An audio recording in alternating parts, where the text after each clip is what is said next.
In this video, we will explore how to select table cells, rows, and columns within Indesign CS6.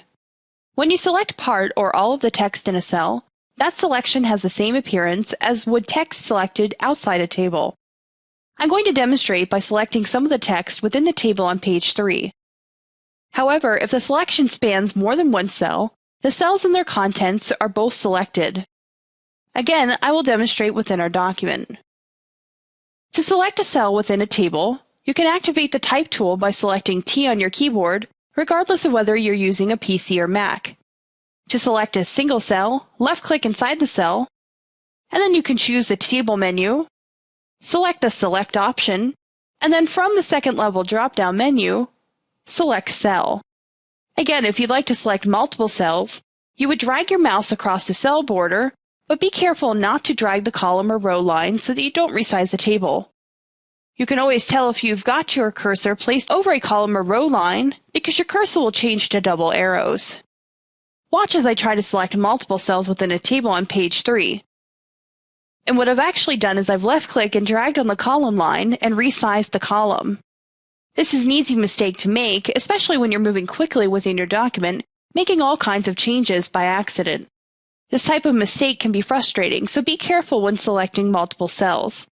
I'm going to select Ctrl-Z on a PC or Command-Z on a Mac in order to undo that action. If I'd like to select an entire column or row, I can select the Type tool and click inside a cell or selected text.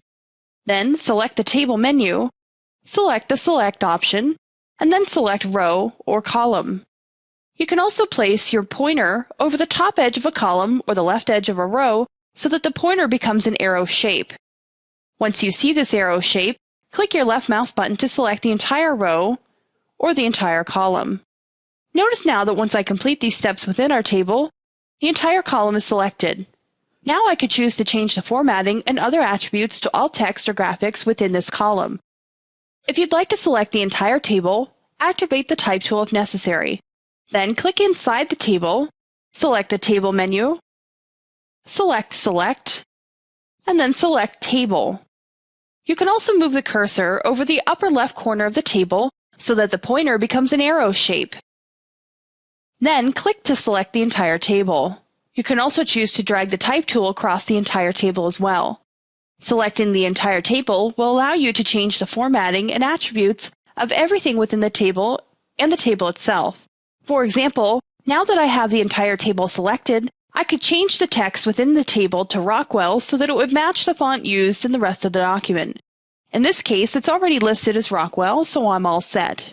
However, in this example, I can see that all of my text outside of the header is bold. I'm going to select all of those rows and then change the font to regular. This concludes our tutorial on selecting table cells, columns, and rows. It's important to know how to select a portion of or the entire table so that you can change its attributes when needed. Without the ability to select the table, you wouldn't be able to accomplish this task, so be sure to review this video again if needed.